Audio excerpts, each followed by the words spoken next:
తాకట్లో ఉన్న మీ బంగారాన్ని విడిపించి ఆ రోజు ఆన్లైన్ రేటుకి కొంటాం. Sharma gold company. వారిద్దరు స్నేహితులు కలిసే చదువుకున్నారు, సాఫ్ట్వేర్ ఇంజనీర్లుగా స్థిరపడ్డారు.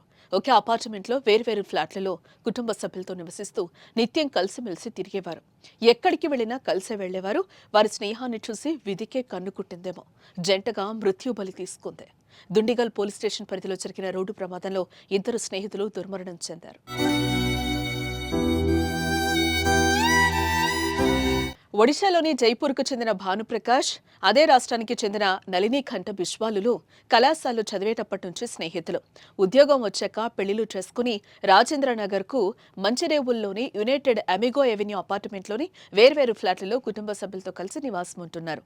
శనివారం రాత్రి 8 గంటలకు స్నేహితులిద్దరూ కారులో అపార్ట్మెంట్ నుంచి బయటకు వెళ్లారు. తిరిగి ఆదివారం తెల్లవారుజామున మేడ్చల్ నుంచి పటాన్చెరు మీదుగా ఔటర్ రింగ్ రోడ్డుపై ఇళ్లకు బయలుదేరారు. వేగంగా వెళుతున్న కారు మార్గమధ్యంలో మల్లంపేట 4A ఎగ్జిట్ వద్ద అదుపు తప్పి డివైడర్ను ఢీకొట్టింది. పల్టీలు కొట్టి విద్యుత్ స్తంభానికి తగిలి పక్కన రోడ్డుపై పడింది. ఈ ఘటనలో ఇద్దరు అక్కడికక్కడే చనిపోయారు. ప్రమాదానికి అతివేగమే కారణమని ప్రమాద దృశ్యాలు చెప్తున్నాయి. కారును నుజ్జునుజ్జు అయింది. కారులో చిక్కుకున్న మృతదేహాలను బయటకు తీసేందుకు పోలీసులు గంటసేపు శ్రమించాల్సిన పరిస్థితి. ఇక భానుప్రకాష్ బిస్వాల్ మరణంతో వారి కుటుంబాలు తీవ్ర శోకంలో మునిగిపోయాయి. వారంతా కన్నీరు మున్నీరవుతున్నారు. ఎంతో స్నేహంగా ఉండే వారిద్దరూ తిరిగి రాని లోకాలకు చేరుకోవడం తోటి స్నేహితులను కూడా కన్నీరు పెట్టిస్తోంది.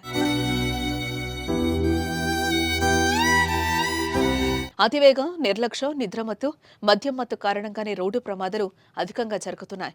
ఎక్కువగా జాతీయ రహదారులు, ఓఆర్ఆర్ సహా చాలా రోడ్లు రక్తం మూడుతున్నాయి.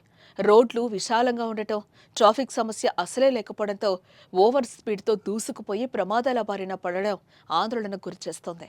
వాహనాలతో రోడ్డుపైకి వచ్చేవారు అతివేగం కంటే విలువైన ప్రాణం ముఖ్యమని ఆలోచించాలి.